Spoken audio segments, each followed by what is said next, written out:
everyone, and welcome to this month's Cubit Network's Not-for-Profit Spotlight. Today I am here with Kier Crites Muller, who is the CEO of Food Finders Food Bank in Lafayette, Indiana. Yes. So thank you for having me. Thanks for coming down today and joining us. Absolutely. So Kier, tell me a little bit about Food Finders. Yeah.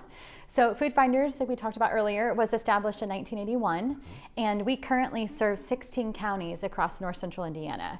So we have about a 6,500 square mile service area. Wow. And what that means for us is, it's our job to try and make sure as many people in that area have access to food as possible. Right. And so we talked about, before we started filming, we talked quite a bit about how the evolution of this came around, and you were sharing with me that back in the day when it first was started, there were some good-hearted people in the community. Thank goodness. Yeah. Well, the neat thing about it is that we're kind of the story that was repeated across the country. Most food banks, there's about 200 at least nationwide, and most food banks were founded in the late 70s, early 80s by groups of volunteers, just like here in Lafayette, Indiana. We had a group of volunteers that saw the need. They saw the extra resources that were being thrown away, and they figured out a way to kind of bring these two things together and help people in need. Yeah. And then since then, Yes. so 43 years later, things are a lot more maybe complicated, Yes. right? But probably for the good, Yes. right? So a lot more making sure the food is good, Right. and being positioned properly, et cetera. Correct? Exactly. We've changed so much. I mean, in those early days, I think the first year they did about a couple 100,000 pounds of food. Okay. In the food banking world, you measure everything in pounds or meals or people and things like that. And last year we distributed more than 12 million pounds of food Wow. across our service area. Wow. So yeah, I mean, the evolution of the food bank, the programs, the people in need, all of that has changed so much in the 43 years. So where have you seen the need over the last 5 years? Oh my gosh. Yeah. It felt like we were starting to finally make a dent pre-COVID, and then COVID happened. Yeah. And the numbers in our data, we just received the newest data from Feeding America. It's called the Map the Meal Gap study. They do it every year.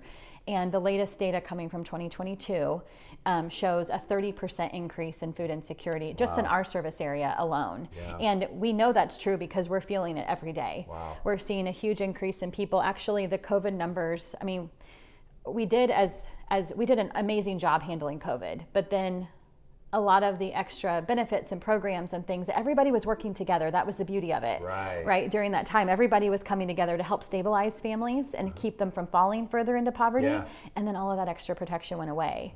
And the need is still there, then inflation hit and all of these things. So that's why we're continuing to see this increase in demand. Well, we were talking that the food insecurity ties in with housing. Oh my gosh, yes. Insecurity and Housing, poverty, employment, low wage jobs, access to health care. A lot of these things are actually the root causes of hunger. Yeah. And what we often talk about, is that it's really easy. The first thing people are usually going to cut is food, right? Because they don't have to. You don't have to pay. I mean, you have to pay for your rent, your mortgage. Right. There's really dire consequences that happen if you don't, or your prescriptions, things like that, getting your kids into school, all the other things that come with that. So the easy thing to do at first is to start to cut back on food. And that's what we see a lot with the folks that we serve as parents, cutting back, skipping meals, watering down meals, kind of trying to portion and ration those things out in order to make sure their kids can eat. And same thing on the other side of the spectrum with our senior citizens. Right. They're usually on a fixed income. They have to pay for these prescription drugs and that sort of thing. So they're also cutting back on food. Yeah. Well, what you do is clearly so needed. Yeah. And it's sad that it happens here and all over the country, all over the world for that matter.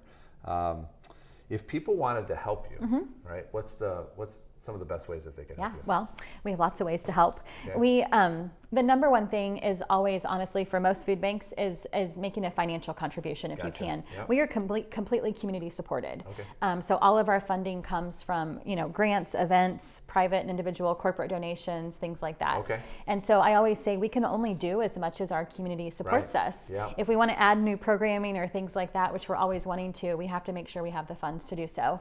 And we're really proud that 94 cents of every dollar donated to us goes back to food and programming. Wow, that's really so good. we have a very efficient model.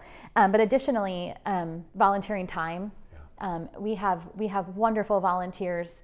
we use, I think it's close to 30,000 volunteer hours a year. Wow. Yeah. Across our service area with all of our programs. And we're so thankful for our volunteers because that also just extends our workforce, right? Sure, So they allow absolutely. us to be able to do more. And our volunteers, we often hear from the neighbors that we serve just how kind and compassionate they are. That's and awesome. we really appreciate that. That's awesome. And then advocacy, helping us spread the word, helping educating yourselves about the issues of food insecurity in your own community, Right. and helping to spread that word to your neighbors and realizing, there are kids in your classroom, in your child's classroom going Sure. hungry.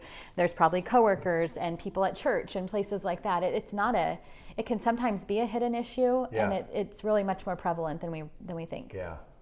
And if people want to find out more, Yeah, they can go to our website Okay. at food-finders.org. okay, awesome. Yeah. So there's ways, I'm sure, on there to connect volunteers Yes. and take money and Exactly. all You that can stuff. make donations there. We have a wonderful volunteer calendar that shows all of our upcoming volunteer activities, ways to sign up, and then just more information about what we do in general. I found it interesting, as we were talking earlier too, that when they first started, you were really at the back of a grocery store with stuff that they were going to throw away. Yes. You're taking that and now that those grocery stores are much more efficient. They're throwing They away are. less food, and farmers are much more efficient. They're Yes. throwing away less crops. Is like the need for kind of some money to Right. potentially buy those, potentially at a discount or whatever. But still, buying those is more prevalent now I than know. it's ever been. It's really unfortunate that Yeah. we're having to buy more food. Yeah. But we've been in this we call it a perfect storm for the last couple of years where the need has increased so much, but food and donations have been down, but yet Yeah. everything is costing more to operate the Yeah. food bank or to buy more food to keep up with the demand. Yeah. So it's kind of the cycle Yes. that we're in right now. But we've been fortunate that we've been able to meet the need, and we're That's great. thankful to our community for helping Yeah, us for do sure. that.